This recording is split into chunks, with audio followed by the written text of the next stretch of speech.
Good evening, everyone. I welcome you to day 2 lecture of Procurement and Contract Management Masterclass Training and Certification. The course is brought to you by More Value School of Professional Development in partnership with International Association of Project Managers Nigeria Network. This is a 2-day course. The course started yesterday, and today is the day 2 lecture, which will also be the last lecture for the course. So please note, we have disabled your microphone. So while the class is on, if you have any information to pass across, kindly use the chat box. Your microphone has been disabled, and we do that in order to prevent background noise. Also note, if you put on your camera in the course of the training, everyone in the class will see you the same way you are seeing me. They will not only see you, they will also see anything in the background or anything happening at the background. Take note of that. We will record the training, and those that were in class yesterday, they already know how to get recorded copy. And in case we are not in the class yesterday, I will let you know how to get recorded copy of the training later. So the training will be recorded.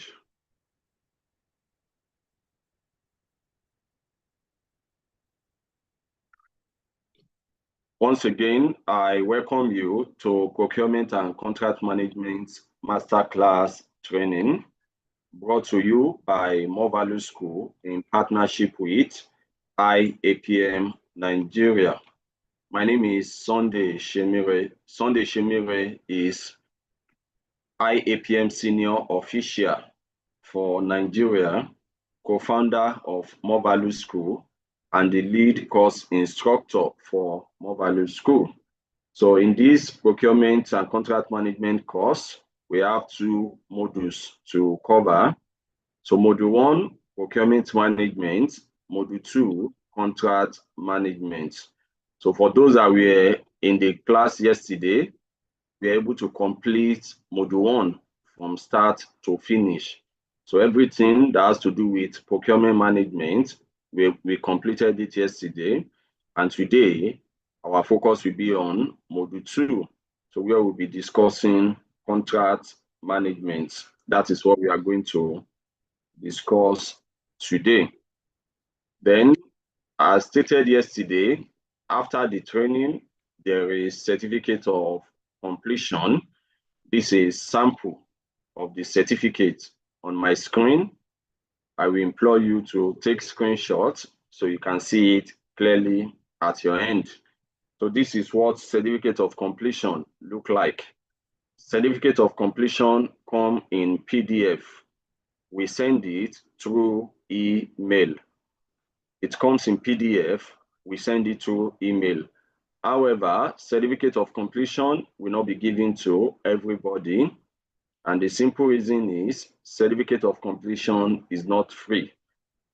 Participation in training is free. Certificate of completion costs 10,000 naira only.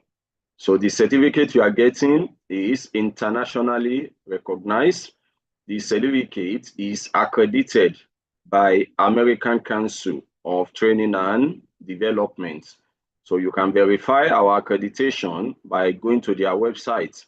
Their website address is actd.us. And when you get to their website, you will see the institutions they accredited. Search for More Value School of Professional Development there. So if you want certificate of completion for this course, you are paying 10,000 naira. The payment should be made to these account details. Please take screenshots of the payment details or copy it. We will not send it to you after the training. If you contact us after training asking for account number, we assume you did not attend training and you want to pay you want to get certificate for training you didn't attend, we will not send it to you.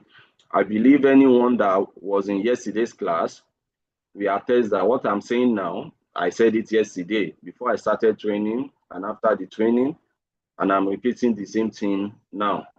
And I'm so sure also this evening, tomorrow, so many people will call, they will send WhatsApp message, they want account detail or they want explanation on how to get certificates. So such people, we assume they did not attend training, so we will not attend to them.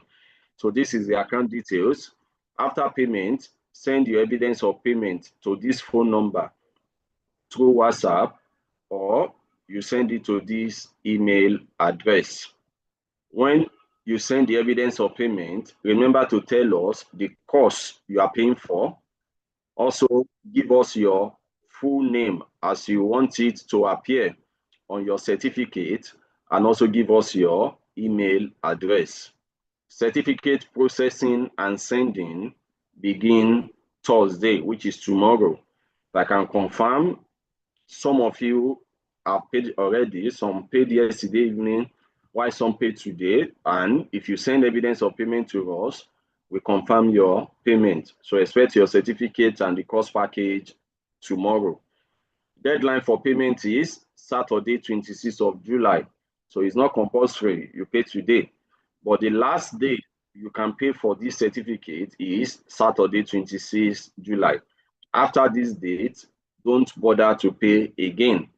And if for any reason you decide you want to pay after this date, you will pay 30,000 naira instead of 10,000 naira. So I believe that is clear. So this is the payment details once again. Before we close by 8 p.m., I will display it again and I will repeat everything I explained about it. And this is sample of what certificate of completion look like. So on your certificate, your full name, we put it here. Then your certificate comes with a unique identification code, and the certificate issue date you will see on your certificate is 24 July 2027. That is the certificate issue date. Certificate does not expire. You don't renew. Certificate come in PDF. We will send it to you through email. Then those that pay for certificate, aside your certificate, these are other things you will receive. Only those that pay for certificate, not everybody. So take screenshot of it also. So you are going to get templates and also document sample for procurement and also contract management. Then you are going to get some PDF textbook on procurement management and contract management. The training is being recorded. Only those that pay for certificate will receive link to download recorded video of the training. You are going to get a copy of the slide I'm using for the lecture. You will get handouts, other course material. You will receive procurement and contract management job interview question and answer video. Then you have access to free one-on-one consultation. So this is what we release to those that pay for certificate. Okay, please, if you have urgent question, drop it in the chat box. It will be attended to before we start today's class. If you have urgent question, drop it in the chat box. I will attend to it before I start today's class. Okay, so let's see. Is there a recorded record of yesterday? Yes. If you pay certificate, you get recorded video for the complete training, what we covered yesterday and what we will be covering today. So you get the complete video. For those that were not around yesterday to get certificate, I've explained it. And before we close again, I will explain. So just follow the instruction. Okay. So do we have any other question? If you have urgent question, please drop it in the chat box. Let's address it. Once we start training, we will not pause to attend to question. until 8 p.m. So if your question is urgent, kindly drop it in the chat box. Let's address it. Once training starts, we will not pause to attend to any question until 8 p.m. So the course is Procurement and Contract Management. The course is brought to you by More Value School of Professional Development in partnership with International Association of Project Managers, Nigeria Network. Okay, please remain in the name of the organization that take screenshots. The person that has that question, take screenshot of what you are seeing here. So what you are requesting is there. American Council of Training and Development, their website address, actd.us. So take screenshot. That is the response to your question. Okay, so I want to assume there's no further question, so we can proceed with the training. My name is Sunday Shemire. So let's continue from where we stopped yesterday. So we move to Module 2, where we'll be discussing contract management. So under contract management, we are going to look at procurement contract, preparing contracts, and claim settlement and closing. So these are the three topics we are going to cover under contract management. Please pardon me, there's rain here and I put on the AC. So please let me just put up the AC before I continue. Please give me seconds to do that.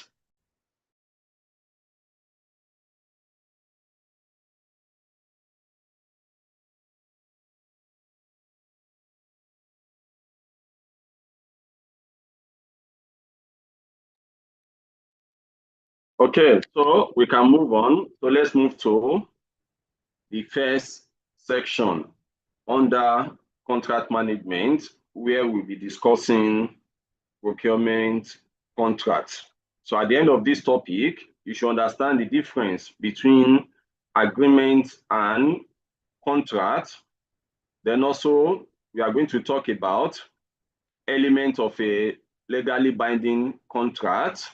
So we are going to talk about we look at different types of contracts, and also we discuss contract documents. So let's move on. So starting with agreement and also contract. So agreement is understanding between two parties.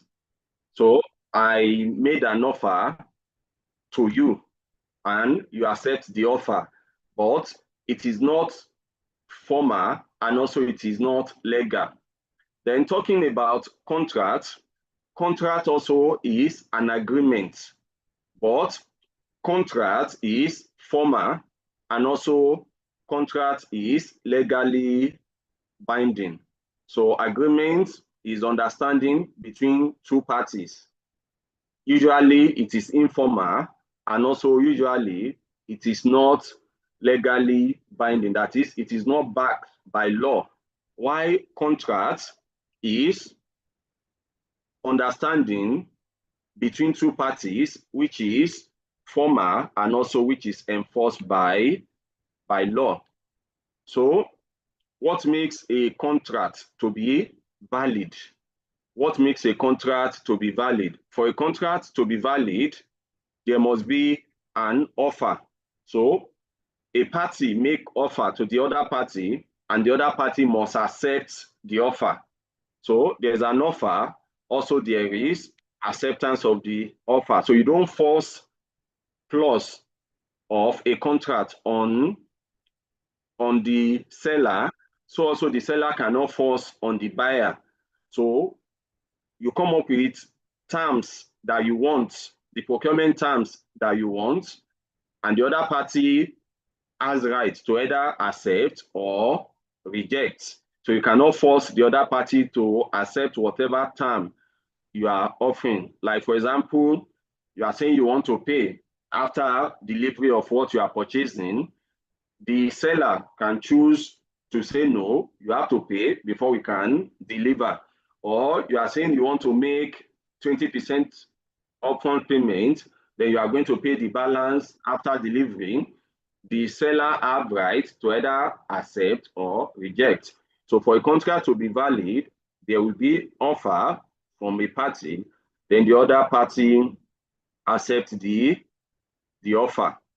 Also, for contract to be valid, what you are agreeing on must be backed by law.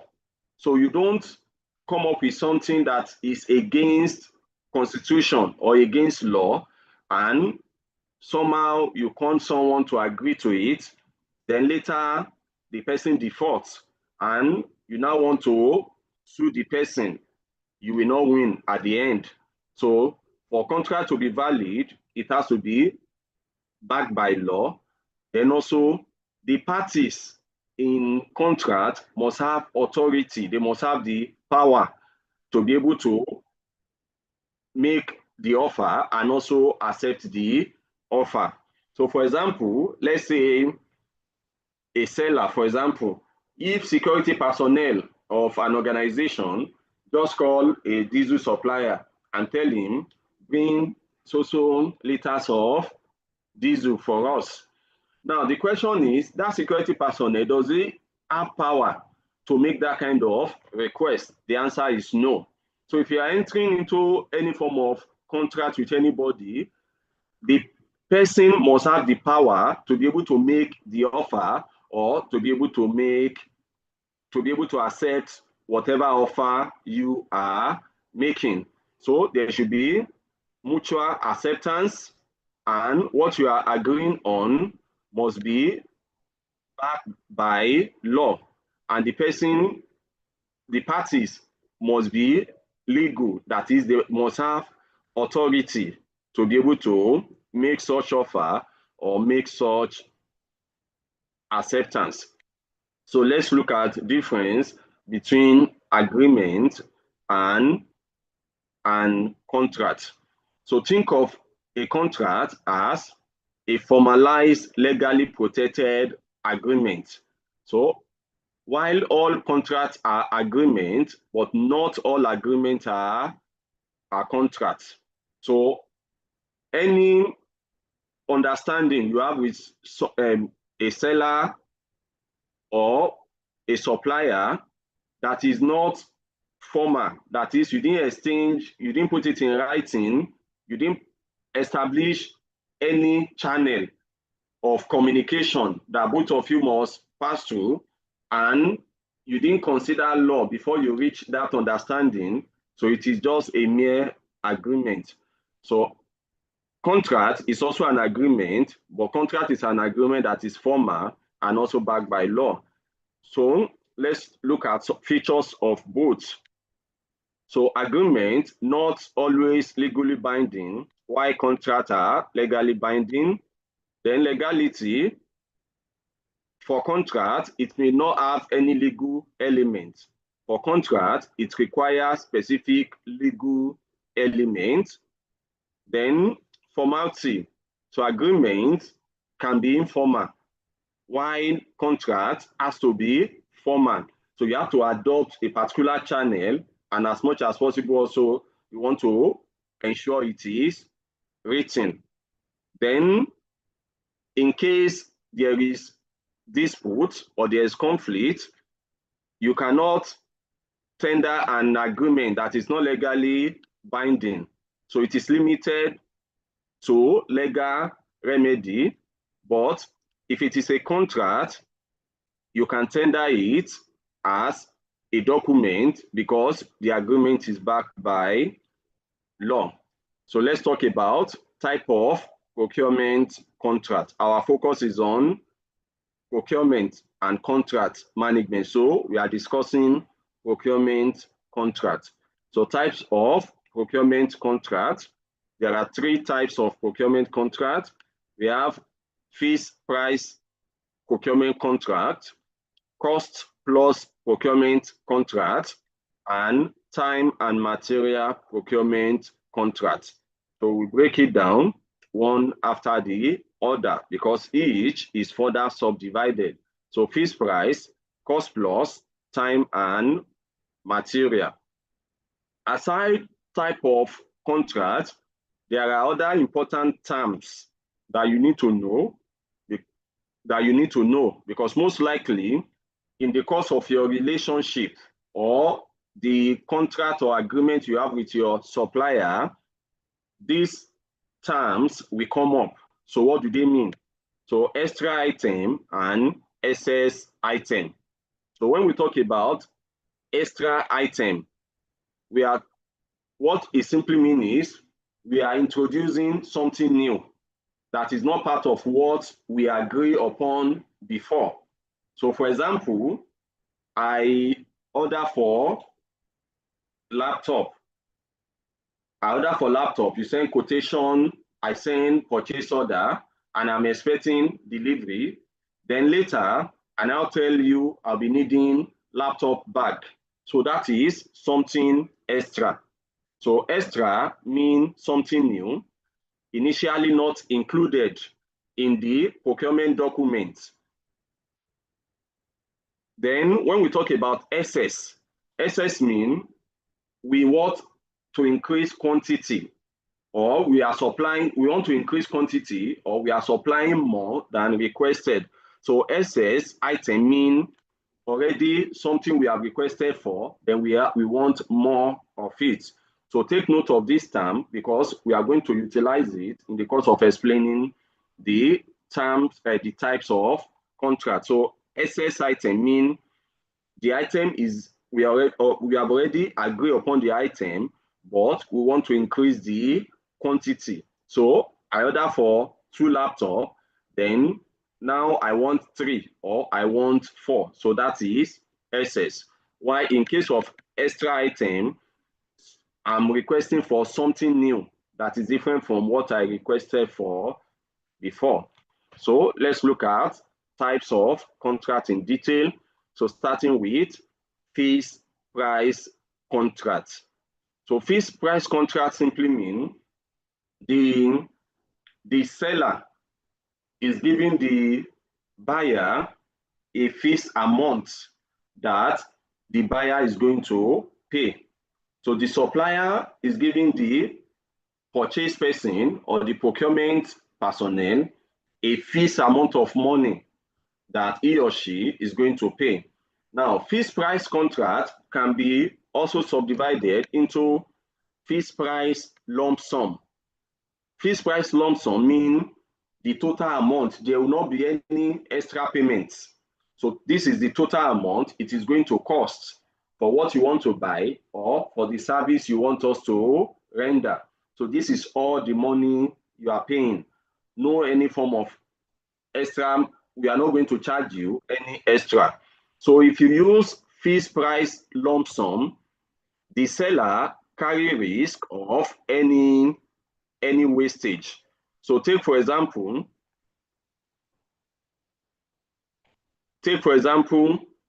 if let's say for example, I give you, like, I want chair, and you have to make the chair for me. You buy material to make the chair, then you give me fixed price of how much it will cost. Then I give you the money. Now, in the cost of purchasing material, most likely price increase, or when you purchase material where you keep the material got stolen, or some of the material got damaged, the buyer will not have any worry because you, the seller, you gave him a fixed price for the item he or she wants, and the person paid you. So you have to deliver what the money is for. If anything happens, you have to bear the cost. So seller carry risk of any wastage and cost overrun. Scope need to be defined properly at the beginning. So before you can use this type of contract, you must understand the detail of what is to be purchase or what is to be made and deliver. So if, for example, let's say you want me to develop a website for your organization, and there are some features that the website is going to have, which is going to cost money before I can do it, but you have not decided upon what exactly it is. There's no way I can give you price for what I don't know. So you only use fixed price contract if you are sure of the scope of work. So you are sure of what the person is expecting, what you are going to deliver. So if you know it, then you can cost it, and how much you are going to charge for your service, then you give the price. So to use this kind of contract, scope need to be defined properly at the beginning. Then excess item may require renegotiation. So remember, I explained this term to you, excess item and also extra item. So in the course of, you give somebody a job and you have paid the person, then along the line, you now decided you want more of what you ask the person to supply you. So which means excess. Now, the person can tell you that, oh, price has changed, and as a result, the additional quantity you are requesting for will be at different price, not with the same quote we gave you when you contact us initially for your first order. So excess item may require renegotiation. Then extra item may be treated as a separate contract. So we said extra means something new. It is totally different from what you requested for before.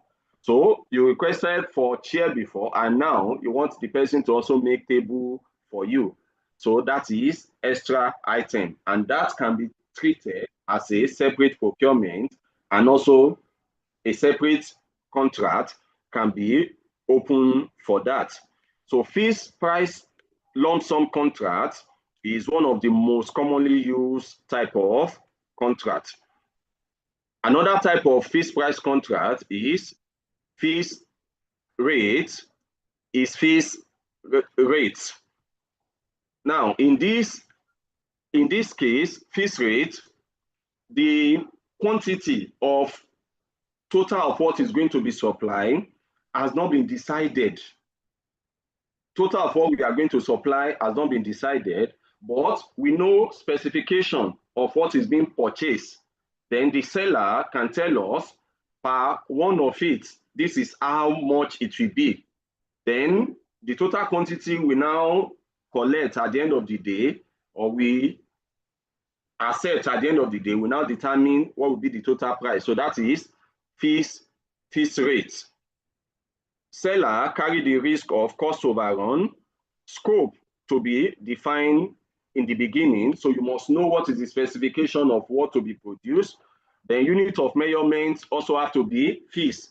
If I'm giving you a rate per something, then you cannot come later and say you want to change the specification, you want to change the size, you want to change the color.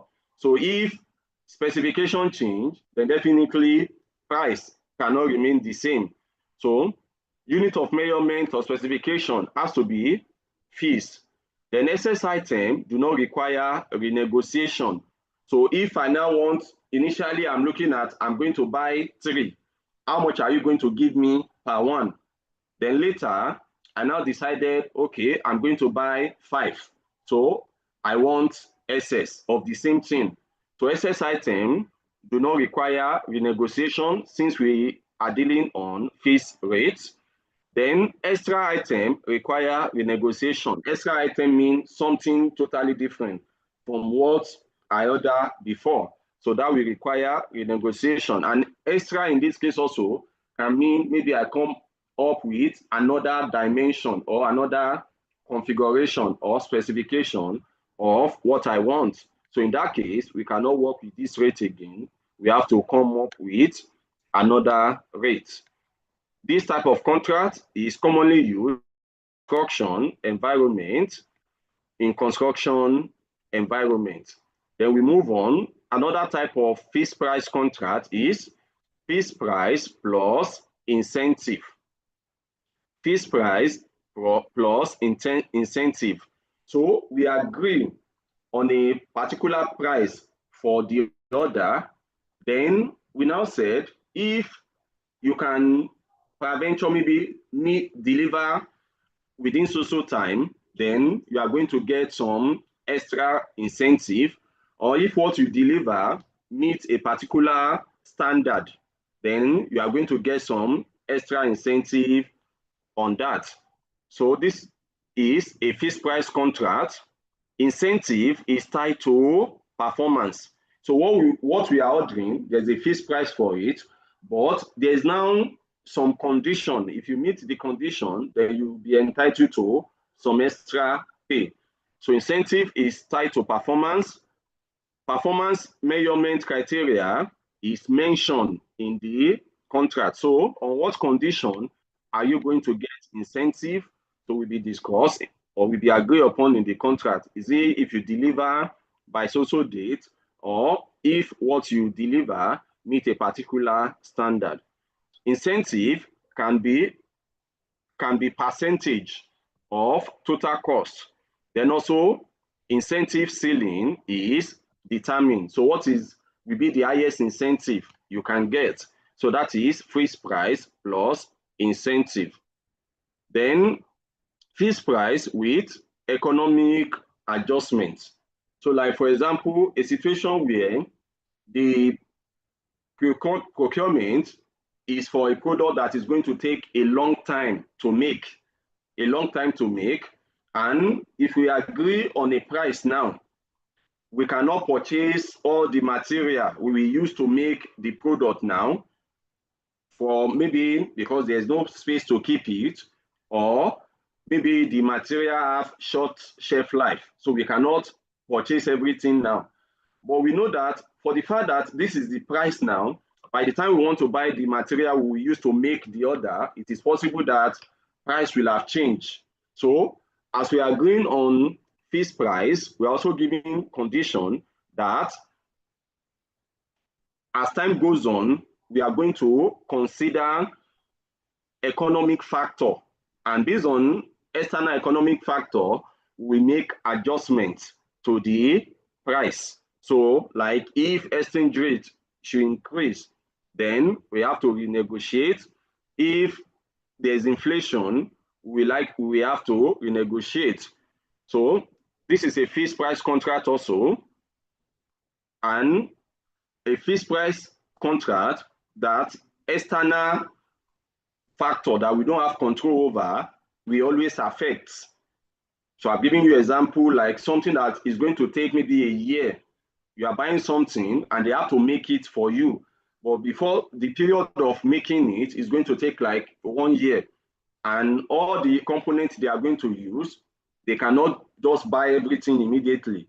So they can go into fixed price with economic adjustment with you. So if exchange rates change or there's inflation, then the price will be renegotiated. So this kind of contract protects interests of both parties. And also, this type of contract accounts for market fluctuation. This type of contract is used in long-time purchase or long-time procurement. So, financial indicator will determine the adjustments that will be made to the price. So those are different types of fixed price contract. So what is the advantage and disadvantage of using a fixed price contract? Advantages: seller carry risk of cost overrun. So as a buyer, if the seller give me a fixed amount I'm going to pay, so if I pay the money and later something happens, the seller must deliver what I order for. So the risk of cost overrun is usually on the seller, except if it is fixed price with economic adjustment. Then also, another advantage of this type of contract is the scope of work, that is what is to be purchased. we have detailed specification of it. So I'm ordering for something and I know exactly what I'm expecting, what will be the physical features and the functional features. I know it. So we have a fees scope. Then disadvantage, scope change necessitates renegotiation. So if I've ordered for something and you give me fixed price, then later I now feel I want some extra features, or I want to increase quantity. That may result into a situation where we are going to renegotiate cost and some other terms of the procurement. Also, extra item necessitate renegotiation. So that is that on fixed price contract. So let's go to the second type of procurement contract, which is cost plus contract. So cost plus is also further subdivided into different type of cost plus. So when we talk about cost plus, that is, we are separating the cost of the item we want to procure from the service that the person that is selling it is going to render. Like for example, let's say you want to make someone have ordered for a chef, then you are telling the person the cost of all the material you will use to make the chef, and also how much you'll be charging for your own labor. That is what we mean by cost plus. So the cost of the material you will use to make what is being purchased, then how much you are going to charge for your own service. So number one, we have cost plus fees fee. So cost plus fees fee mean costs are not fixed. So the total amount is going to change. Fee is fees. Fees is fees at the beginning. That is how much we are charging for the service of the seller or the supplier is fees. How much it will cost to make the item is not fees. Then fee can be percentage of costs. Fee can be percentage of costs. So fee remain unchanged unless the scope is changed. So what we are talking about here is what you will be paying for the service of the supplier is fees, but what you are going to pay for the item is not fixed. So until when they finish making it, before they can tell you how much it costs, until when they finish making it. So they are going to cost all the material. So usually use this type of contract if scope of work cannot be defined at the beginning.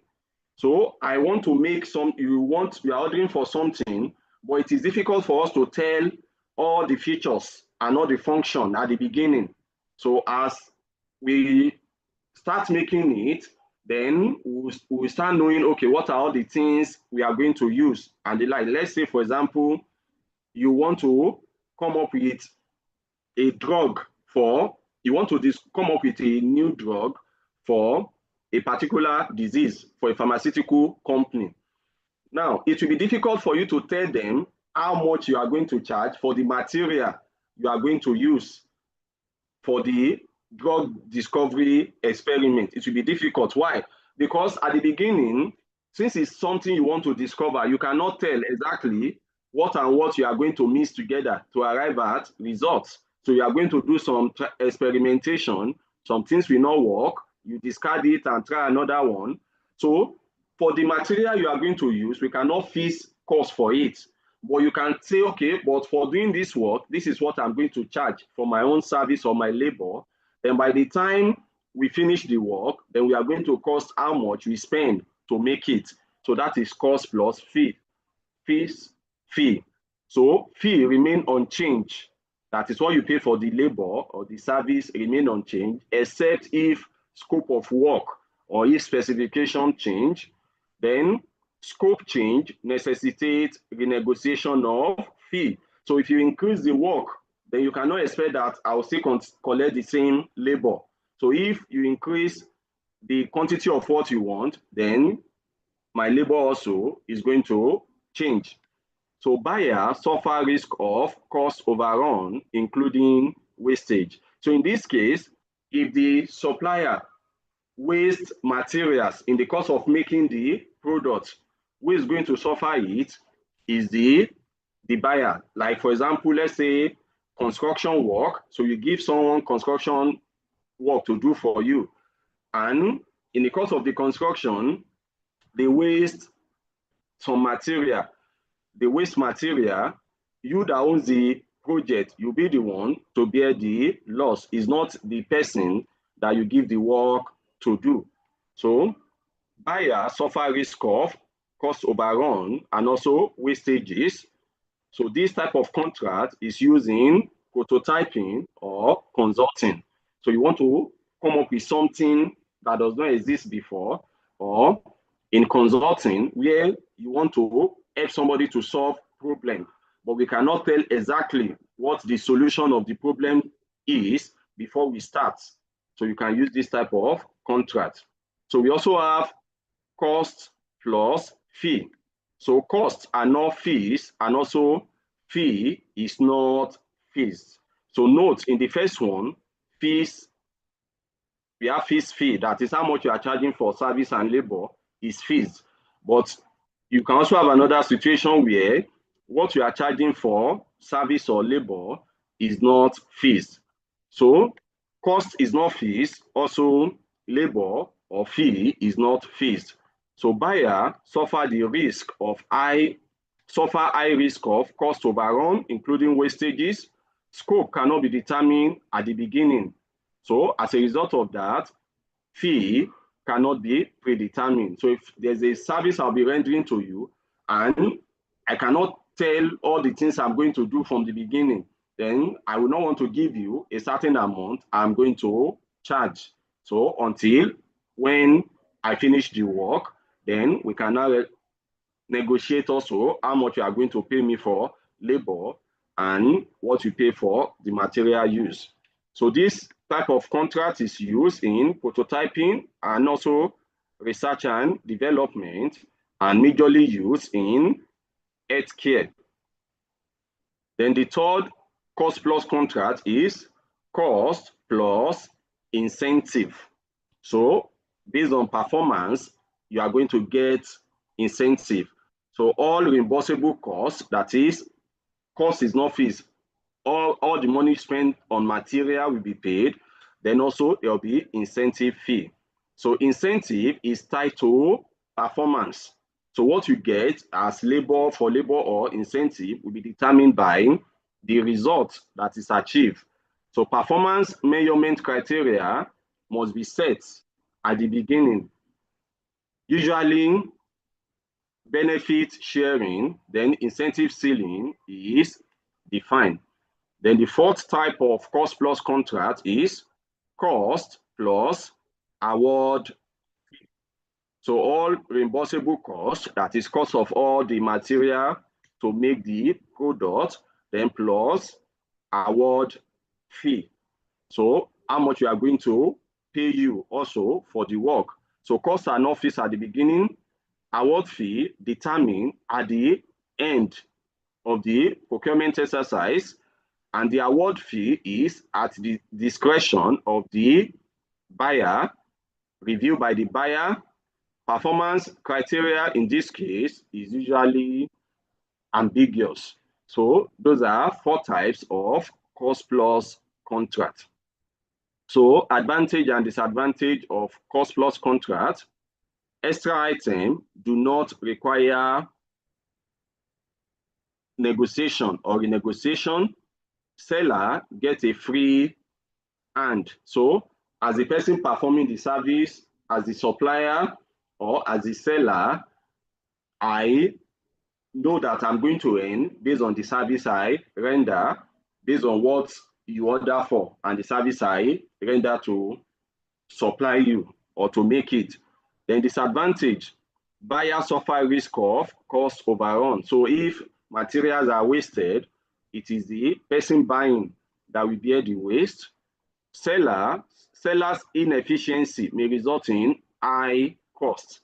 So the person that is making it waste material due to trial and error. And at the end of the day, another person is suffering for his trial and error. Gray area may lead to disputes. So like a situation where it is cost plus award fee or cost plus incentive. So if at the end of the day we disagree on performance, because performance will determine the incentive and also performance will determine award. So if there's disagreement on performance at the end of the day, and that can result into dispute between the buyer and also the seller. Then the third type of procurement contract is time and material contract. So in this type of contract, we charge based on duration of the work and also based on the quantity of what we produce. So usually in this type of contract, at the beginning, it is difficult to tell how long you are going to work. It is also difficult to tell exactly what quantity you are going to deliver. So at the end of the day, fees will be determined by the duration of the work, which is time, and also the material used in the process of supplying the order. So usually used for services that may or may not require bought items. So usually when there's nothing physical that you are making, but you are rendering service. So I told you yesterday that when we talk about procurement is not just when you buy something. If you are getting any service from a third party, for example, someone is maintaining your generator, or somebody, a third party company is cleaning your office or providing security services to you, it is procurement. Or a third party is into contract labor, so they supply workers that belong to them, but the workers are resuming and closing in your organization. They work in your company, they resume and close in your company, but you have to be paying their company and their company paying them. It is procurement. So procurement don't have to do with you buying something that is physical. So it can be physical product and it can be service. So usually in service procurement, time and material contract is used. Also, there is loose scope. So what it is going to cover is not fixed. So scope can only be broadly defined at the beginning. The scope of work is not detailed. Then unit rates are per fees and can be daily or hourly. That is determining the cost, how much you are going to pay per time now. So we can say, okay, for every day I work, or for every day I perform the service, this is how much I'm charging, or for every hour, this is how much you are going to pay me. Then also in the material, so per quantity we produce, this is what you are going to pay. And at the end of the day, we look at the total quantity we produce for you, or the total quantity you took, then you are going to pay for it, and also the number of hours or days that we work. So this type of contract is usually used by experts, consultants, they usually use it. Then sometimes cost ceiling is set. That is, we cannot spend more than this particular amount. The buyer may have a budget they cannot exceed, and they let the seller or the service provider know that once the money that we are due to pay you is getting to this amount, you have to notify us, and also you have to stop, because that is our budget. Then material are either optional or broadly agreed upon prior. So those are different types of procurement contracts that can be utilized in procurement management. Then let's see documents using procurement contracts. So some documents you can utilize in the course of agreement between the buyer and the seller, or the procurement team and the supplier. So you can use letter of intent, LOI, it means letter of intent. So this is a letter or a formal way of expressing interest to purchase. So we want to buy something, but as at now, we cannot tell the total quantity we are going to purchase. Or as at now, we have not decided what the scope of work is going to be. But we are indicating interest that we'll be buying this.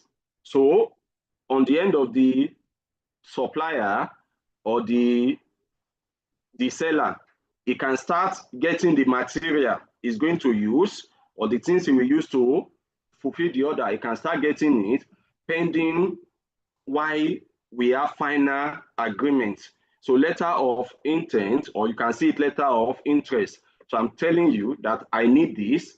So all what you will need, you will use to make it for me. Or if you also need to buy it from another person before you can deliver to me, so start contacting the person now. So while that is going on, we are also discussing to agree on exactly what you are going to deliver. So that is letter of interest. Then we have documents that are unilateral documents. That is a document that is prepared by one of the parties and sent to the other party. So the other party is not involved in preparing it, and the other party will not sign it. So example is purchase order. So you want to purchase something after you've contact supplier. We talked about that yesterday. You've gotten proposal or quotation, you've negotiated, then you've decided on what to buy, what quantity, in what payment terms, then you have to prepare a purchase order in your organization. So the supplier or the seller will not sign the purchase order. So a document that is prepared by only one of the party and sent to the other party. So example of unilateral document is purchase order. Then also there are bilateral documents. So which are documents that both parties are going to sign, and both parties we agree on what will be the content of the document. So example of bilateral document is the contractual agreement. So the agreement or memorandum of understanding, so that both parties have to sign and both parties agree on what should be the content. So that is a bilateral document. So let's talk more on each. So letter of intent, first document from buyer to seller expressing interest, primarily arrangement fees, but terms are yet to be negotiated. So I'm notifying you, I'm buying this. So start assembling whatever you are going to need while we continue to agree on some terms. Then does not qualify as a commercial document. Also, why do we use it? We use it because time is scarce, and also negotiation is still ongoing, but we want to commit ourselves to the supplier or to the seller that definitely we are going to purchase from you, we will buy from you. So while we are still negotiating, things that you need to put together so that by the time we reach agreement, there will not be any further delay, start putting it together. So as negotiation is going on, then the seller also should be preparing what we need to meet the order. Then letter of intent is considered as a legal document, then contain partial term and need to be followed by a valid contract. Then let's talk about purchase order. So purchase order is document from buyer to seller with terms of purchase. Acceptance from the seller require to qualify as contract. So if I give you purchase order and you accept it, then it means you have to supply what is in the purchase order.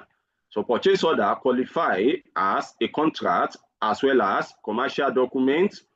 Purchase order is usually used for short-time procurement. So it's not every time that there must be a contract between both parties where we are going to have so many terms, and in case one party defaults, what are the claims that the other party is going to have? So it's not in all cases. So if the procurement is something short that will not last for long duration, so purchase order alone may be enough. Then commonly used contract with standard boilerplate terms, and also it is a simple procurement document, so can and also contain simple terms and simple arrangement. So we saw sample of it yesterday when we discussed procurement management. Then the third type of document is the contract itself.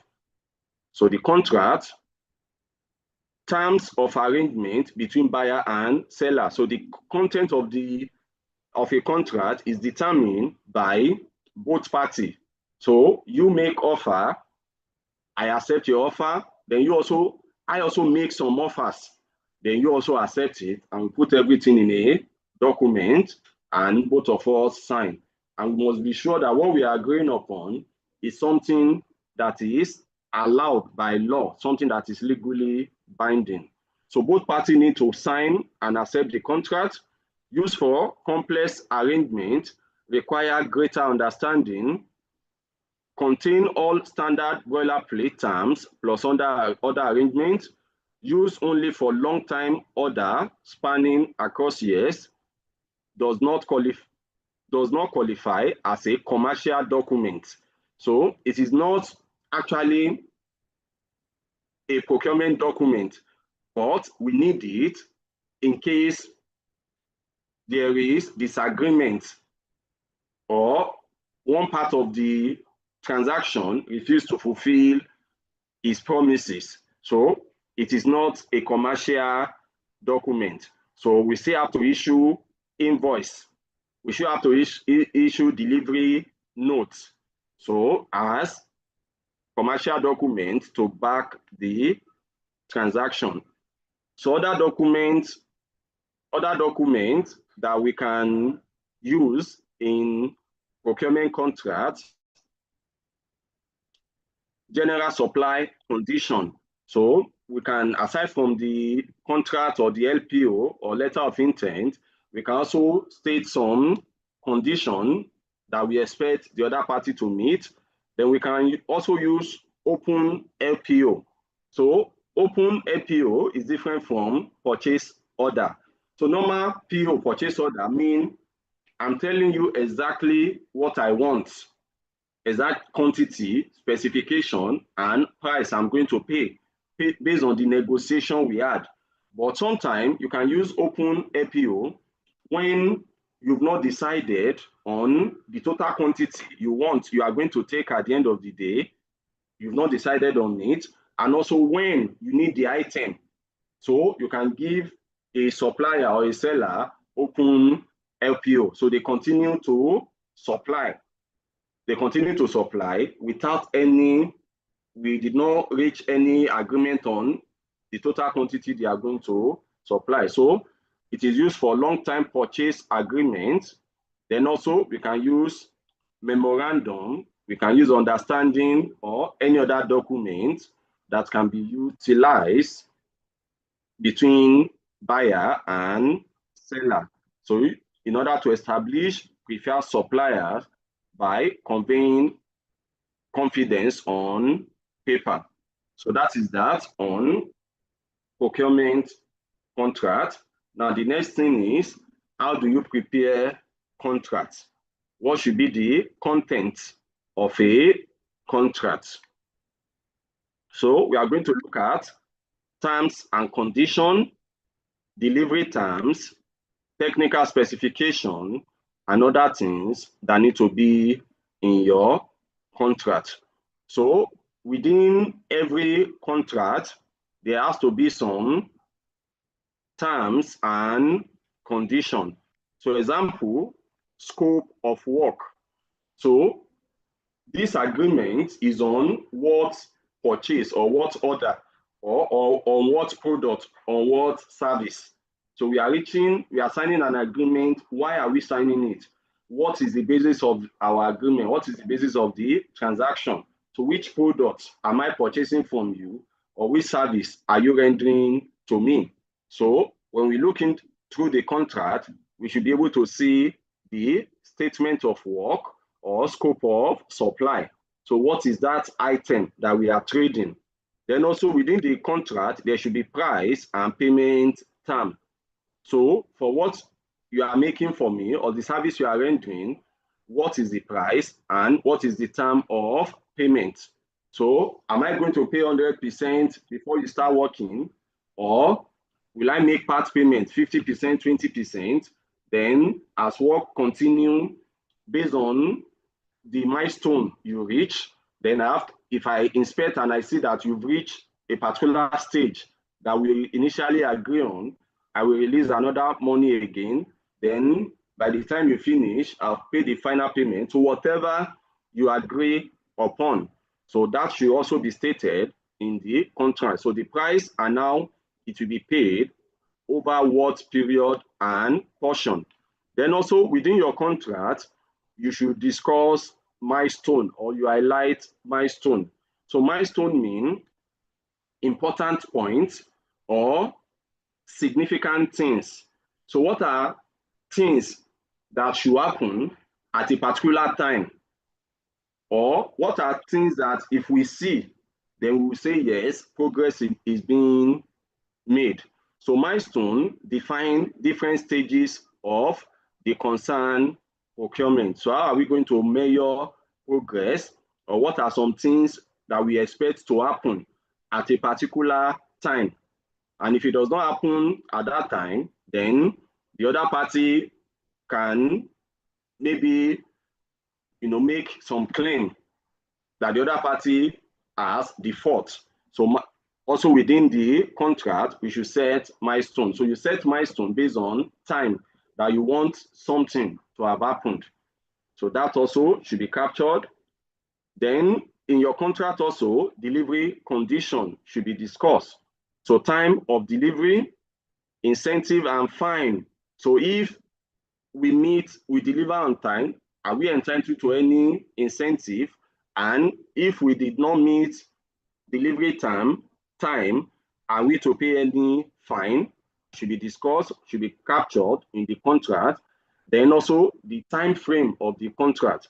So timeline for different batches and quantity of delivery, bonus for early delivery, and damage for delayed delivery. The duration of the contract or date the contract is going to expire. So that also should be captured in the formal document. Also, within the contract, we should discuss deliverable. So at the end of the procurement exercise, what will be exchanged from the seller to the buyer, or from the supplier to the purchasing party? So what exactly are you going to deliver to them? That is the deliverable. So the products that is being procured, or the service that is expected to be rendered. Then within the contract also, we should highlight some timeline, such as no later than, no earlier than, on or before, and also on or after. So when we say no later than, it means due date is the last acceptance delivery date.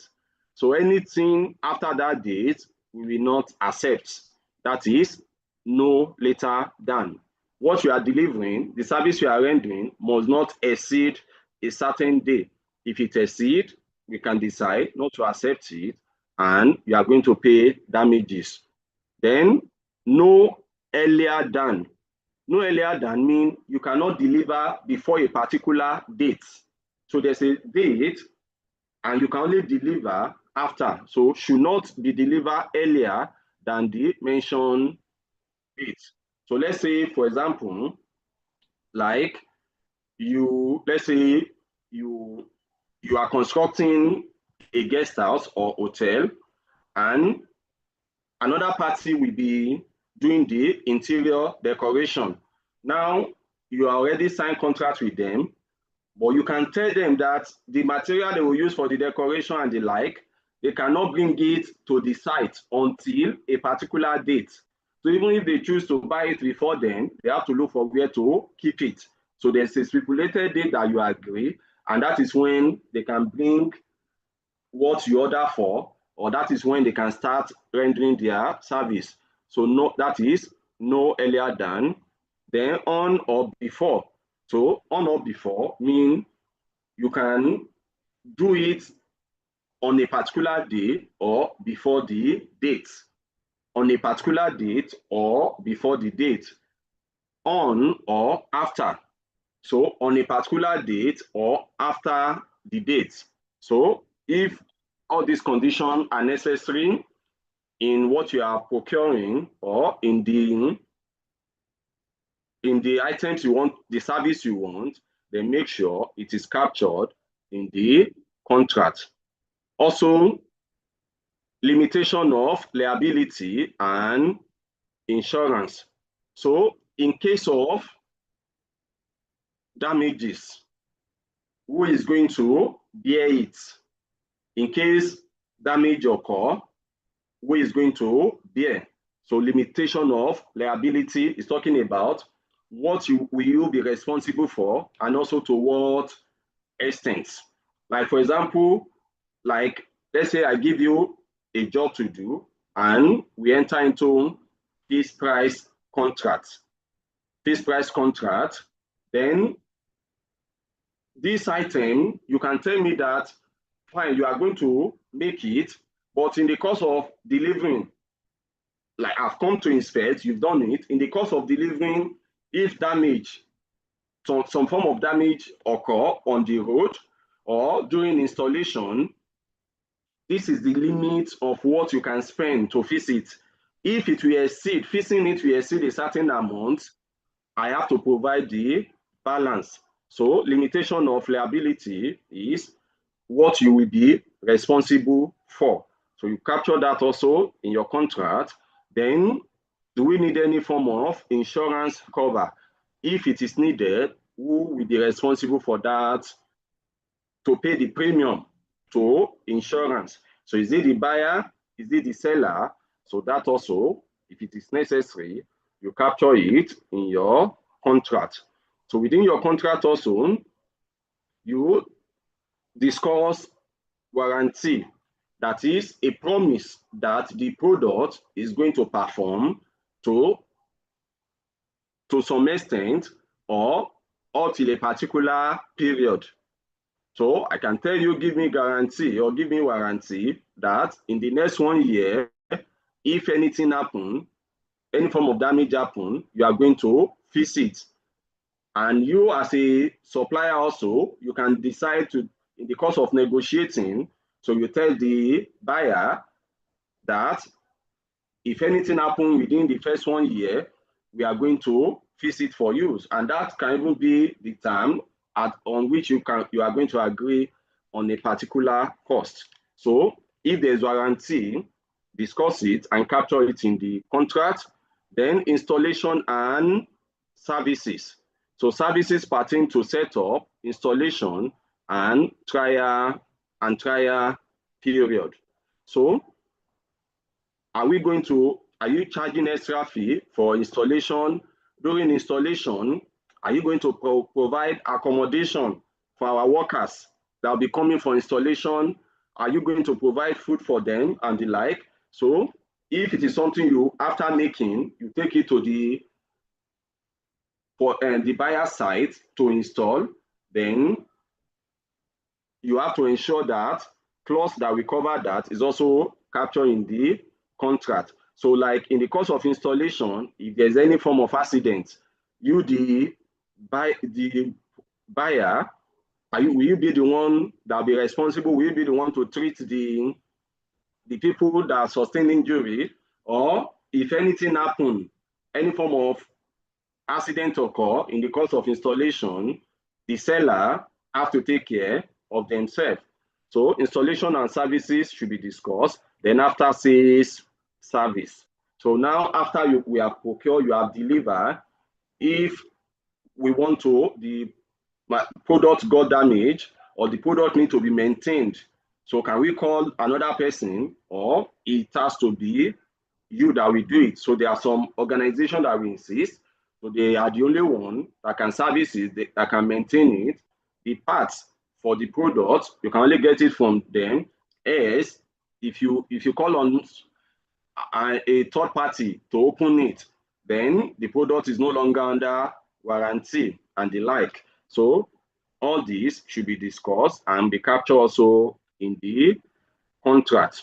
Then quality criteria also should be captured in the contract. So quality is ensuring that something conforms to expectation or requirement. So how are we going to inspect the item? What kind of inspection are we going to do? What kind of tests are we going to subject it to? And what is the acceptance criteria? So under what condition are we going to agree that what you deliver is exactly what we order? So are we going, do you want to do the inspection ourselves, or we are calling a third party, an expert, to do the inspection, to run some tests on our behalf, and it's whatever the expert or third party say that we are going to accept. So inspection and acceptance, arrangement for inspection and deliverable acceptance criteria. Then performance bond. So unconditional financial bond for performance guarantee. Now, performance bond is a way for the buyer to protect himself. Like, I'm giving you money for what I want to purchase. Now, if anything now happens, and at the end of the day, you are not able to deliver what I am purchasing, how can I get my money back? So that is performance bond. So it is used to protect the buyer. So to ensure that if at the end of the day, the seller or the supplier fail, then the buyer is secure and the buyer will get his money, back. Then also performance reporting. So how we'll be getting updates in the course of the procurement. What kind of meetings are we going to be holding in the course of the procurement or in the course of the service? So type of report, item to be covered in each report, or meetings will be holding, what the meeting will be all about, and how often will the reporting be, or how often will be holding the meeting. So that also should be captured in the contract. Also, subcontractor qualification and approval. So I'm giving you work to do, and you have to subcontract part of the work to another person. I can say anybody you'll be subcontracting to, I must approve the person. There are some criteria that they must meet before you can subcontract my work to them. So subcontractor qualification, and also how are we going to approve subcontractor before you can use them. Then change handling.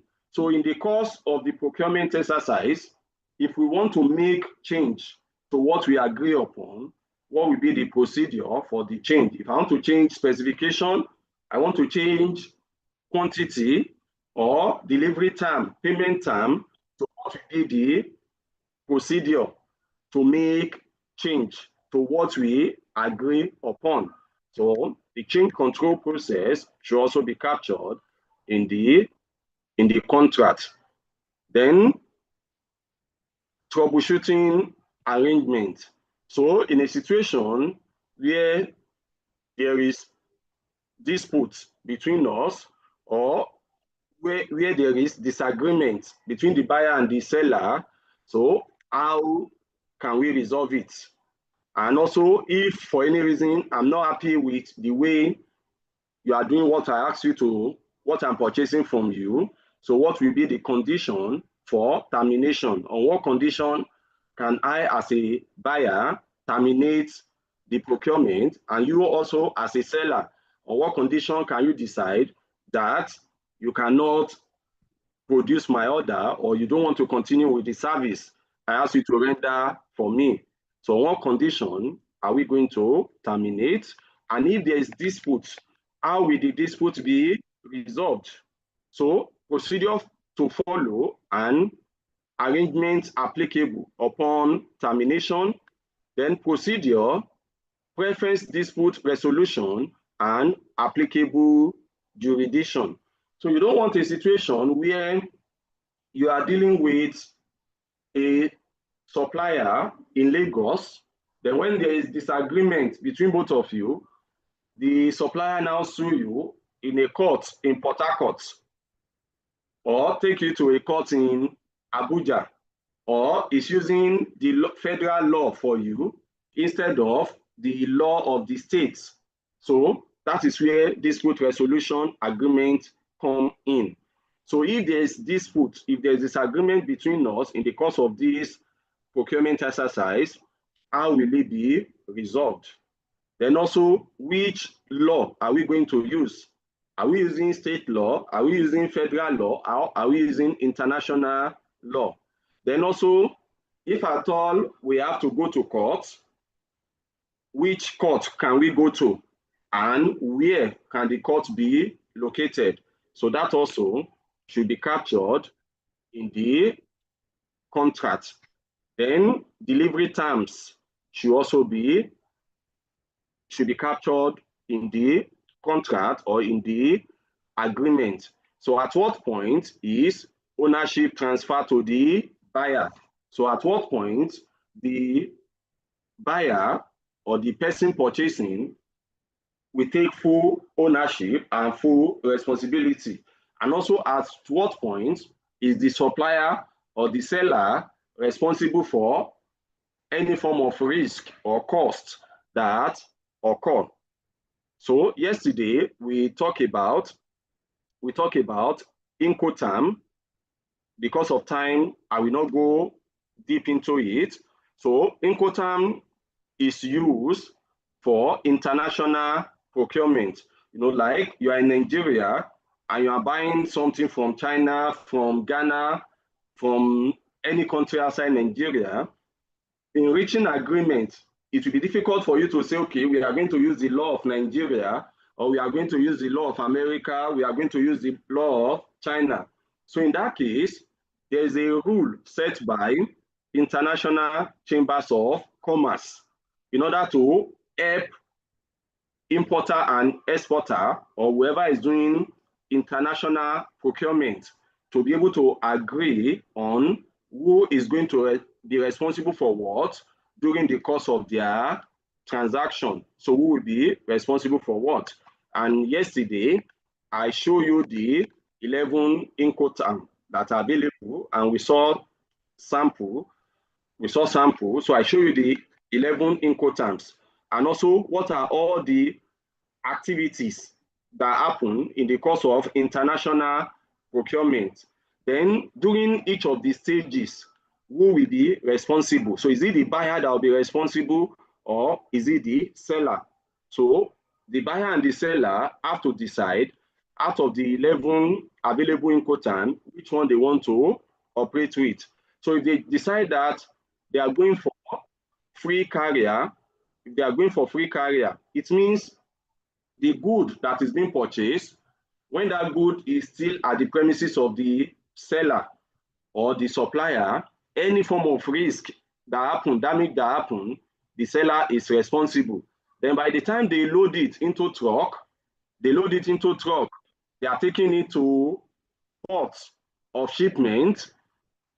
The transportation, the seller will be in charge, and also any form of damage that happen, the seller is in charge. Then clearance, custom clearance, the seller will also do that. Then after the good has been cleared by custom, then the buyer take over.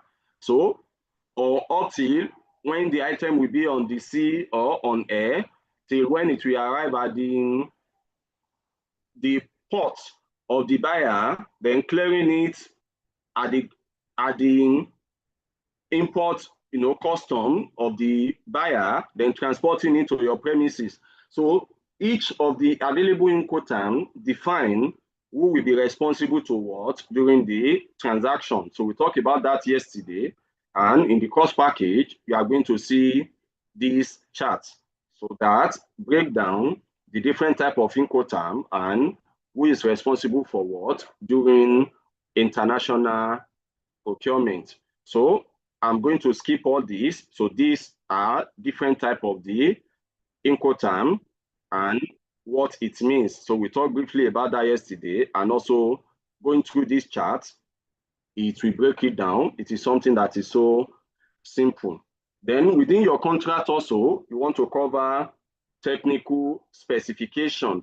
So what is expected to be built, specification or feature regarding the product to be built, then material grade.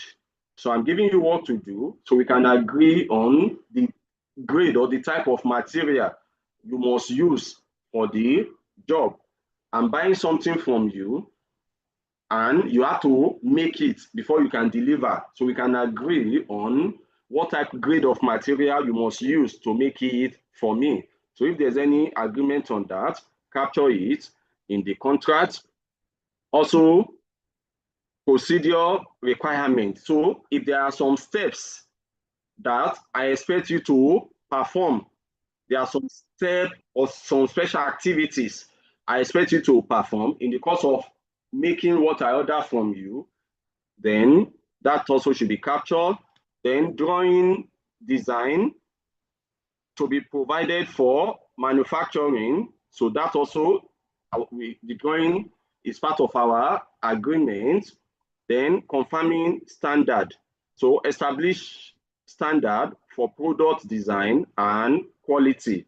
So there's something specifically I'm expecting, and anything aside that, I will not accept. Or there's something specifically you tell me you are going to do, and if you do it, I must accept it. So we want to capture that also in the contract. Then how will progress be report in the course of the procurement, and also what form of meetings will be holding. So progress reporting, we capture it.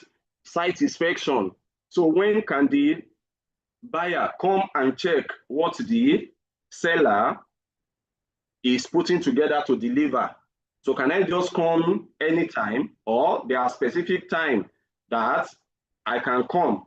Can I send a representative to come on my behalf?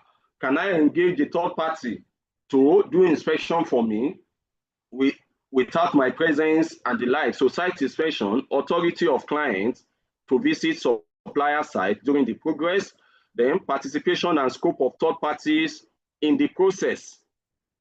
Also, joint review of the status with the client and supplier, then point of contact for the supplier for coordinating the process. So if the buyer want to contact the selling organization, so who is the representative of the selling organization that we need to contact?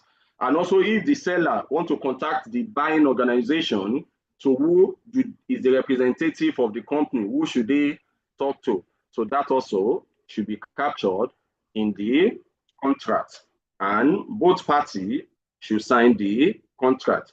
So that is how you prepare the contract. So we move to the third and the last topic under procurement contract. So let's talk about claim settlement and closing. So how do we close the procurement, closing the contract, and also in a situation where there's disagreement, then how are we going to settle it?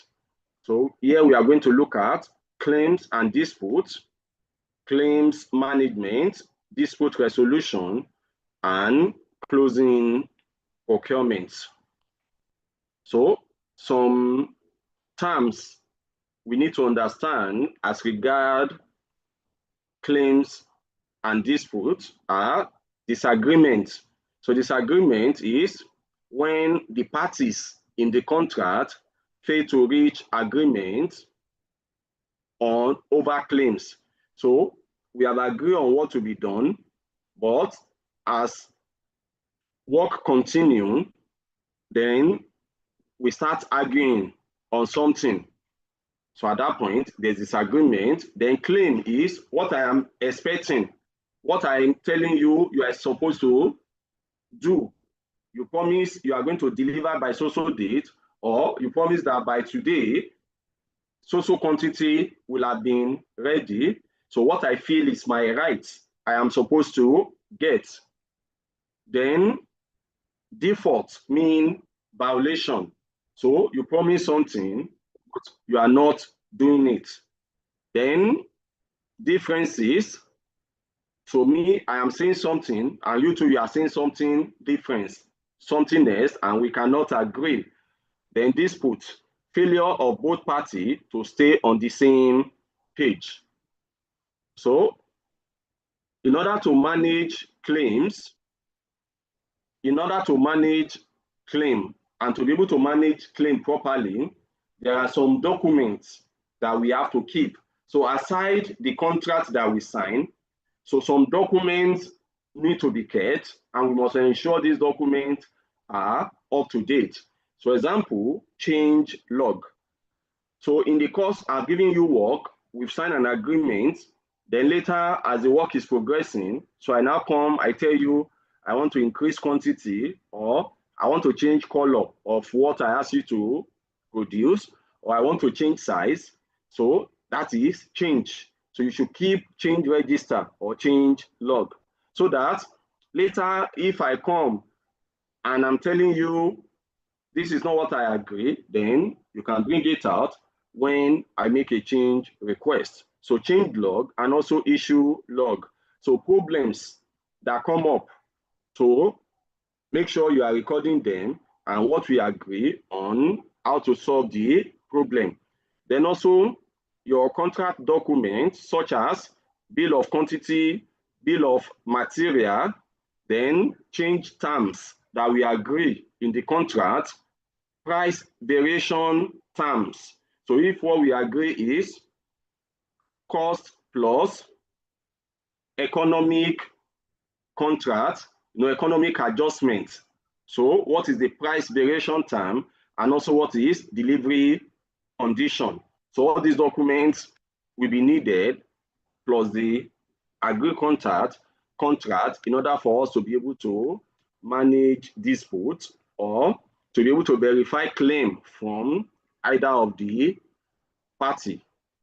Also, to manage our claim or to be able to manage disputes, so there should always be inspection notes. So anytime you feel you have made what I asked you to do, and I have to come and check, approve before you can continue. So when I come to check, I should not just, it should not be done informally. It has to be done formally. There should be something I'm going to sign that show that, yes, I inspect up to this point and I approve it, that work should continue. So inspection note, then also minute of meeting. So when there is maybe issue, problem, and as a result of that, we need to meet to replan or to agree on what to be done. We should keep record of the minute of meeting. It will help us if there is dispute or claim later. Then also process document. So as the work is progressing, the steps that are being performed, the activities that are happening, so documents, they should be documented. Then test reports. So if we carry out any tests before work continue, there should be a formal report for the test. Then also pro forma invoice. So pro forma invoice or provisional invoice submitted for milestone payment with detail. So pro forma invoice is usually invoice before delivery. Invoice before delivery. So, and usually like open PO. So a pro forma invoice is not like we've not reached a final agreement, but it's just like something that we estimate that the quantity we are going to deliver or the price we are expected to pay. So if there's any of such, then that document also should be kept. It will assist in sorting claims and disputes. So let's talk about dispute resolution. So in a situation where there's disagreement in the process of the procurement, so disagreement need to be resolved. So how are we going to resolve it? I am making claim and you are telling me it is not so. So how do we resolve it? So we'll look at type of dispute resolution, arrangement process, applicable tribunal, and also applicable jurisdiction. So type of dispute resolution. So we can have mutual settlement, alternative dispute resolution, and also litigation. So these are the three types of resolution. So let's look at it one after the other. So mutual settlement means we are going to settle between both of us. We will not include any third party. So this should be captured in the contract, that if in the course of the contract there is disagreement, how are we going to resolve it? So we can decide that, okay, we are going for mutual settlement. Both of us need to sit and get it resolved. We will not include any third party. At the same time, we can also put it there that, but if after several meetings there's still no agreement, then we want to use alternative dispute resolution or we want to use litigation. So you capture it in the contract. So in mutual settlement, no third party. Then both parties have to resolve the dispute or disagreement amicably, and this should always be the first option anytime there is dispute in procurement. So it is quick and also it is cost effective. Then the second type of dispute resolution is alternative dispute resolution. Now we want to involve third party. At the same time, we are not taking ourselves to court. So we are going to bring in a third party to help us to resolve the issue. So we are not going to court. So you are giving the compliance of litigation primary objective of resorting to alternative dispute. Also, alternative dispute resolution is being more efficient on time. It results in direct as well as indirect cost saving for both parties. So types of alternative dispute resolution. So we have mediation and arbitration. So there are two types of alternative dispute resolution. There is mediation and there is arbitration. So let's look at that one after the other. So mediation means we'll be involving third party. So a third party is appointed mutually by both parties. So both of us will decide on one person that we are going to involve in the matter. So the combined meeting, this person must know the level of disagreement and varying perspective about what we are transacting on.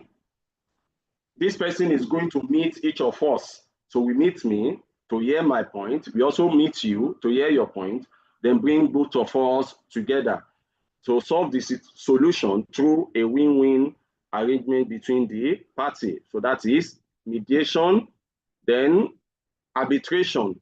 So in this case, I am bringing somebody, you are bringing another person. So both of them will help us to resolve. We can also have a situation where I bring someone, you also bring someone, then the two of them will agree to bring one extra person. Then all of them will help us to resolve. So the third-party arbitrator is appointed mutually by both parties as agreed in the contract, equal representative of both parties with prior agreed upon number of participants. So are we going to just bring one person, or we bring one person and both people we agree to bring one extra person? So conducted at a mutually third-party venue as per the international tribunal, then expensive with the arrangement and resource required, most expensive alternative dispute resolution. So I'm bringing someone, you two are bringing someone, it will not be free, we have to pay, and both of them again, they are bringing another person, and all of us have to go to the premises of one of the people, mediator to get the issue resolved. So it is expensive, but if that is what we agree upon, then we use it. Then the third type of dispute resolution is to use litigation. That is, we go to court.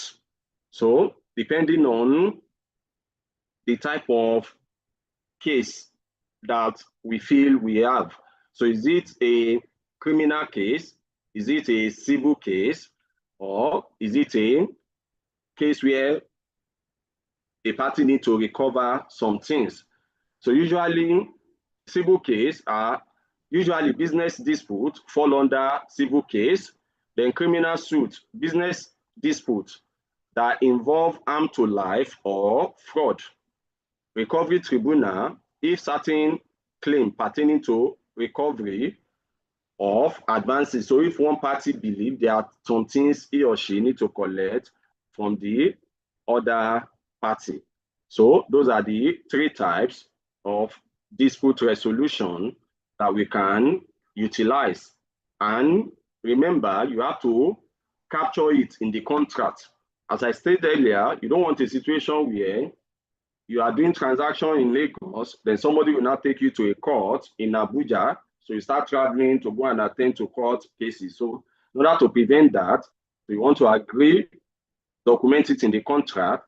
If at all there is dispute, how are we going to resolve it?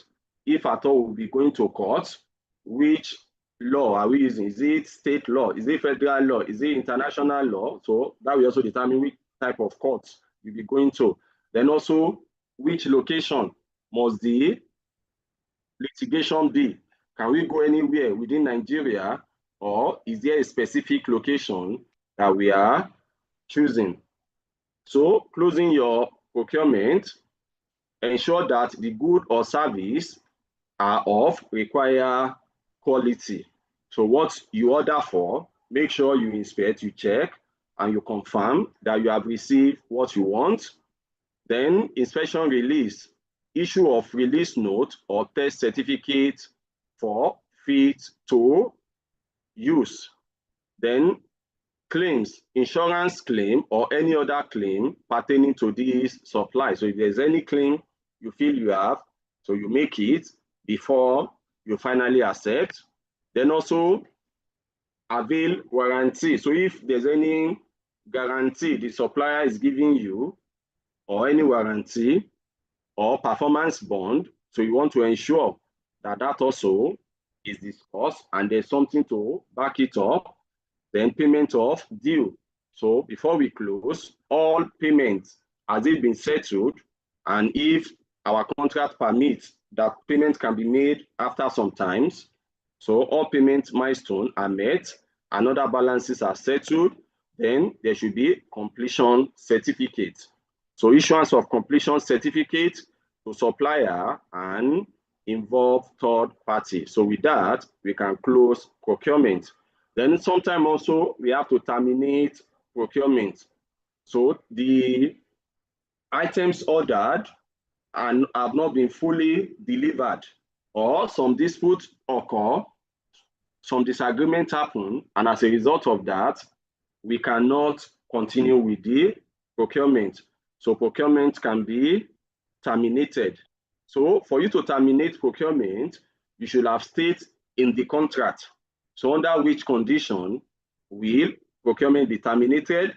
And if we are terminating, how are we going to do that? So what claim can each party have? What we have done so far, must I accept it? Then I'll give you the balance, or you have to refund all the money I give you. And whatever you've done, you go and sort out, you are going to do it yourself. So whatever we agreed upon in the contract, we determine how to terminate. So for us to terminate, we have to check billing terms, then material ownership. We've done part of the work. Some material that we have not used still left. So who is going to take it? Then grace period. So if there's money I need to refund back to you, I may not be able to refund it immediately. So how long will you give me? Then also transfer or delivery. Transfer or delivery. And how are we going to terminate? So if you are terminating, how do we terminate? So are we going to agree, both of us, without involving third party? Are we going to agree? Then also, under what condition? Is it on the convenience of the buyer? Then in termination, so we need to look at how long it will take, then the quality, and also the quality of what is done. How will it influence termination? Then also payment terms, how do we resolve it? Who need to refund who? So this also will form the basis of terminating procurement. So with that, we come to the end of the training. Then aside the topics we cover under both modules, so there are 2 extra modules that are necessary, but we will not cover it. It is not part of the course content. I didn't tell you this yesterday, but you will read it up in the material. So procurement risk management and also procurement work packages. So you will read that up in the material on your own. So we've come to the end of the training. If you have questions, drop your question in the chat. So drop your question in the chat box. So do that, I will respond to it.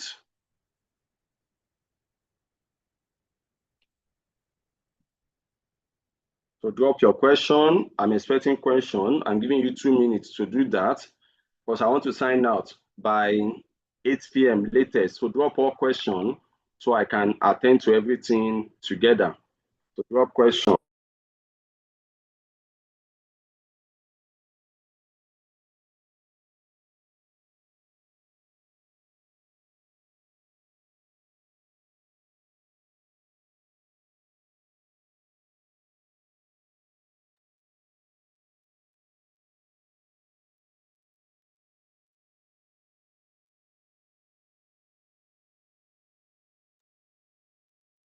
Drop question. I want to attend to all the questions together.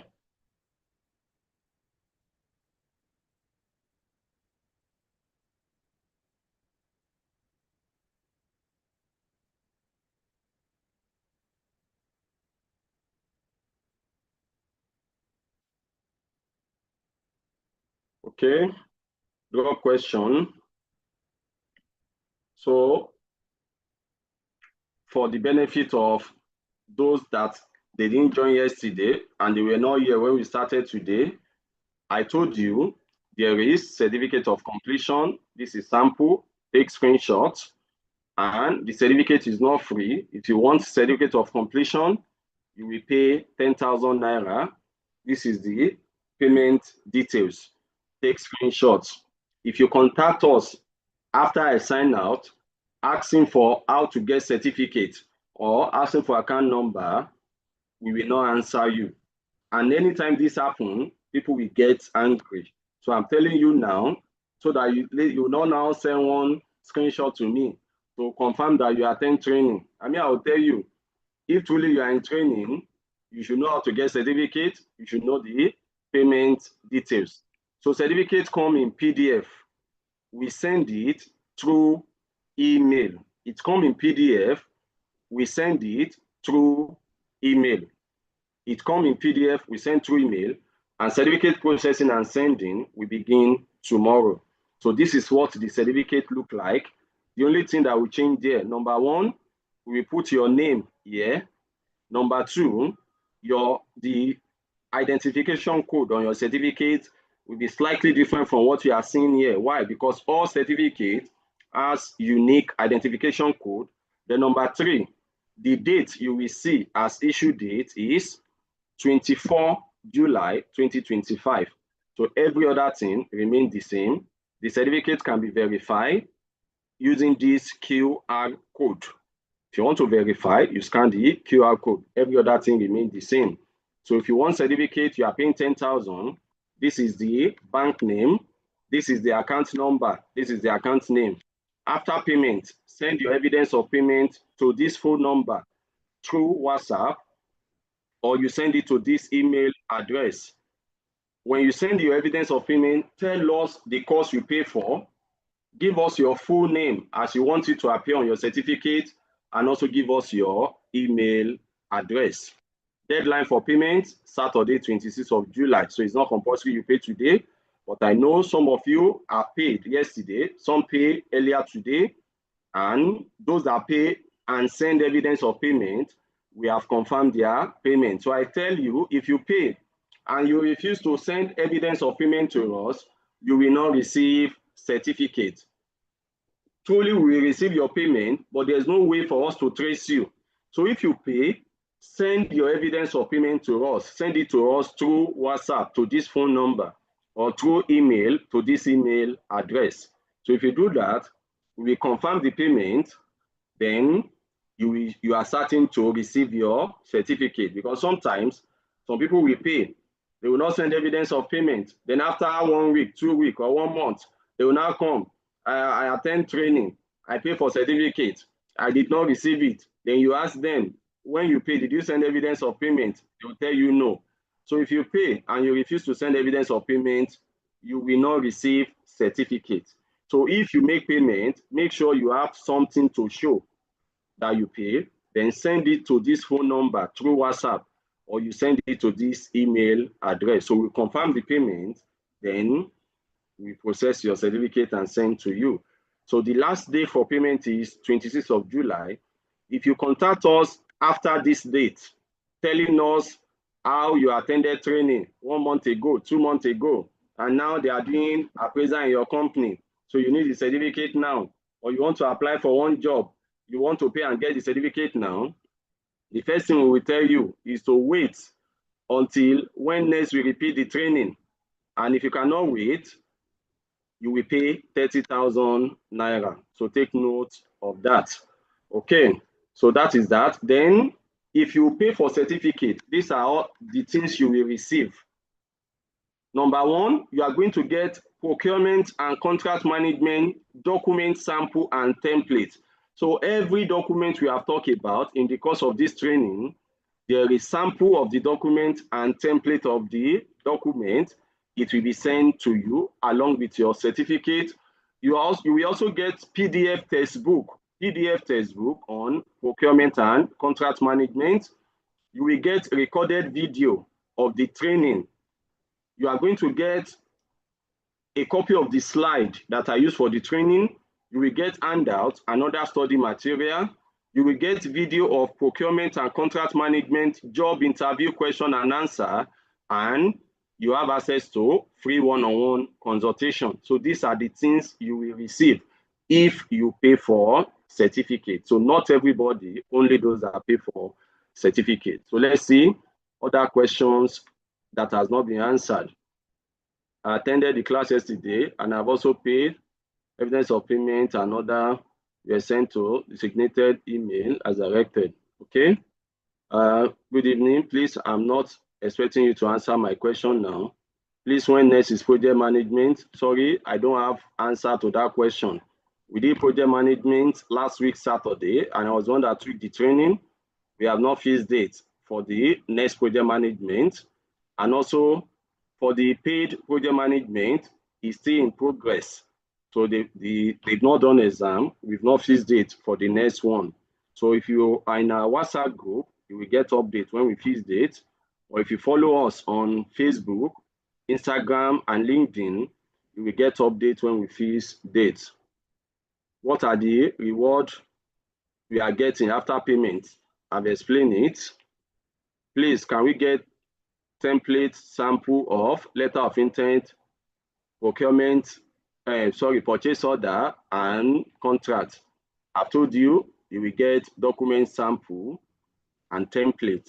And at the same time, if you go to Google, type any document you want, template, you will see it there. You can download it for free.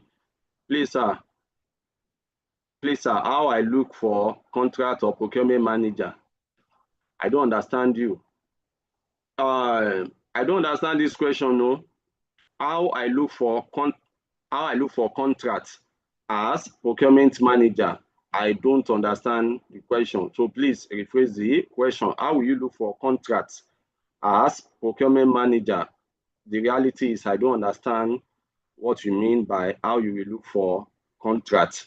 So are you saying the contract document, how will you draft it? So I don't understand. Rephrase it. Rephrase this question. Put it in a way that it will be simple. So I'll give you the correct answer. I will not just assume and give you wrong answer. Can we get, I've answered this question. When is the next training on quality? See, the only training I can give you date for is number 1, quality management system lead auditor. So it's coming up tomorrow and Friday. That is number 1. Then HSC level 3 is holding on 26th of July. Right. So HSC level 3 holding 26th of July. Then which other one? Agile Scrum Project Management holding 26th of July. Operation Management holding 26th of July. Inventory Management and Control also holding Saturday 26th of July. Crisis Management holding 27th of July. Food Safety and Hygiene holding 27th of July, which is Sunday. Corporate Security Management also holding 27th of July, which is Sunday. Then Lean Six Sigma Yellow Belt holding next week Tuesday and Wednesday. Fire Safety Prevention and Control holding next week Tuesday and Wednesday. Then Hospitality Management Hotel Operation holding Thursday 31st and Friday 1st of August. So those are the trainings I know date for. Other trainings, no date for them now. You can see other available courses, next dates to be announced soon. So we don't have date for next project management, HSC 1 and 2, marketing and business development, risk management, customer service, first aid, logistics and supply chain, quality management, procurement, and the rest. There's no date for them as at now. No date. So if you are in our WhatsApp group, you will get notification when we fix dates. You can follow us on Facebook, Instagram, LinkedIn. We always post upcoming training there. So you get notification there also.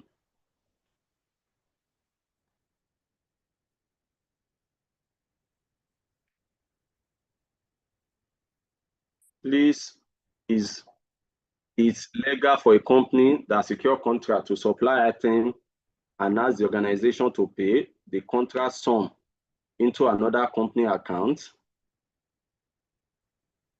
Is it legal for a company that secure contract to supply item and ask organization to pay contract sum into another company account? So like, for example, now you order for, let's say you are a furniture maker and you order for plywood and I am the seller of the plywood.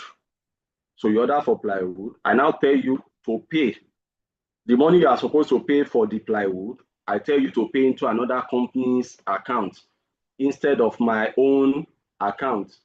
Is it legal? Okay. The main thing is, if there's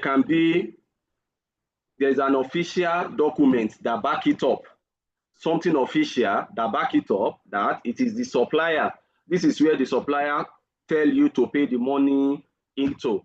So if there's something that back it up, and also if your own procurement policy agree with it, because the policy of your company may says you can only pay into the account of the person supplying you. Then when you receive the money, you can forward it to anybody that you like. So if you have a policy that says you cannot pay to any third party, you pay directly to the person buying, then you have to tell the supplier, let us pay to you. Then when you receive the money, forward the money to whoever you want to forward it to. But if you don't have any law within your company that say that is what you must do, so you may want to consider that, but make sure that you have something to back it up, that it is the person that is telling you to pay to somebody, and also try as much as possible verify who they are telling you to pay to. So that you now have a situation where later issue will happen and the company they ask you to pay to, you cannot find the company. So make sure you also verify that company. So is it a company that exists? And if possible, contact them. If possible, so ask the person that asked you to send money to them, can you contact them and the likes? So it is possible it can be done, but make sure it is done formally, there's documentation, and you follow your procurement policy. The paid project management is how much? We have two paid project management. We have professional diploma in project management, 65,000 naira. It's a 6-week course. Then we have IAPM project management for certified project manager and certified senior project manager. So for this course, you will pay 35,000 naira training fee. Then you will pay exam fee. If you are doing certified project manager, you pay $160 US.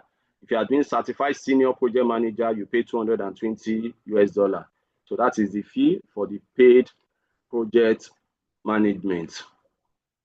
If it happens that the buyer rejects the good that the seller due to low grade, and the seller refuses to replace and told the buyer to charge him to court, what can the seller do? So you order for a product and there's agreed specification or agreed standard of what the seller is supposed to deliver to you.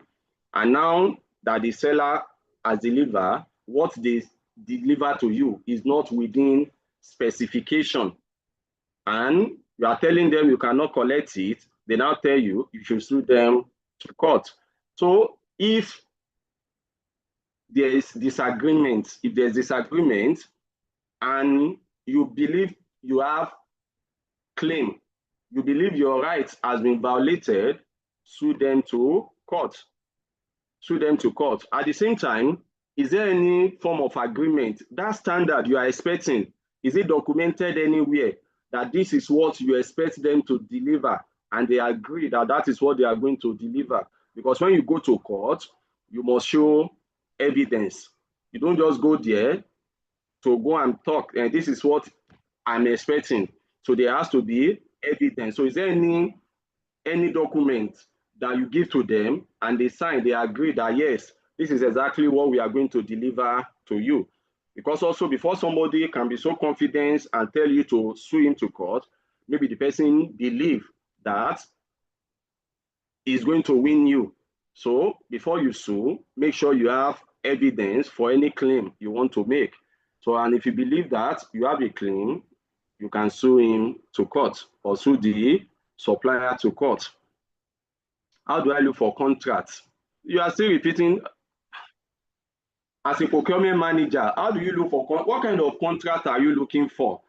As a procurement manager, your duty is to purchase, to buy things for your company. Your duty is to buy things for your company. And yesterday, I taught how to source for supplier, how to contact supplier, negotiate term with supplier. Then if there's an agreement based on your negotiation, then send purchase order. So, but saying how to, this contract, I know this is not the normal term you want to use, So what do you mean by how to, as a procurement manager, how do you source for contracts? Your job as a procurement person is to purchase. So if you're asking how do you buy, how do you know what you are going to buy, where you should buy from, which supplier you should deal with? Or are you asking me how do you draft contracts? So this, as far as I'm concerned, you still need to rephrase this question, because telling me how do you look for contracts as a procurement person, or are you saying like part of what we discussed yesterday? So there are cases where you want to purchase something and you don't go directly to the seller. So there's an intermediary that help you to look for. So is that the kind of procurement person you are doing? So you are looking for people that want to buy something, then you'll be buying on their behalf. Is that what you are saying? So you are looking for clients that you will be purchasing things on behalf. If that is what you want, sorry, I can't. That is like you are a contractor. You are a contractor or you are a business person. So how do you get customer? Advertise your business, network, let people know the service you render, run advertisement and the like. So you get customer, if that is what you mean. And if I did not answer your question, please rephrase, because this question, the way you put the question, that term that you use, how do I look for contracts, is complex. You can look at it from different angles. So if I have no answer, you may still want to rephrase it. You are saying, how do I look, what contract are you looking for? As a procurement, you want person, you are buying for your company. And if you are not buying for your company, you are buying for a third party. So advertise yourself, let them know that you can procure on their behalf. So that is what you need to do. So how will you do it? I should teach you how to do. That means that is another, that is not procurement again, because is how are you going to develop your business? That is what you're asking. And the simple one I can tell you is network. Let people know that this is the service you render. So if they know, then they can engage you. If they can trust you, they engage you.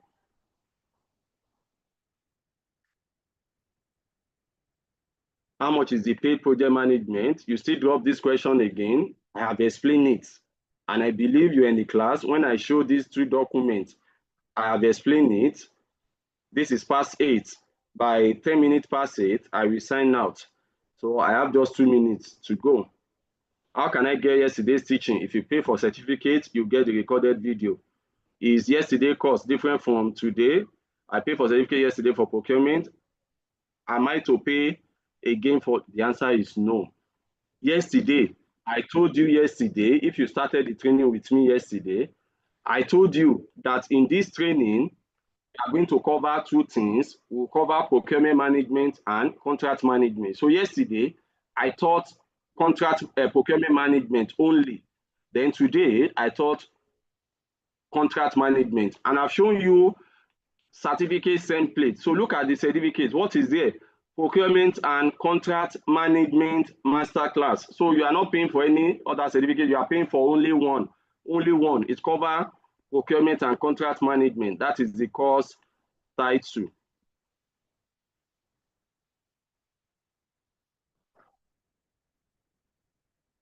You need 2 courses. Both are done the same day and time. Choose one. Then you can always do the second one when next we repeat it. Okay, so thanks for being part of the training. Your presence is highly appreciated. So the procurement and contract management masterclass was brought to you by More Value School in conjunction with IAPM Nigeria. My name is Sunday Shemire. I look forward to seeing you in our upcoming trainings. Bye for now.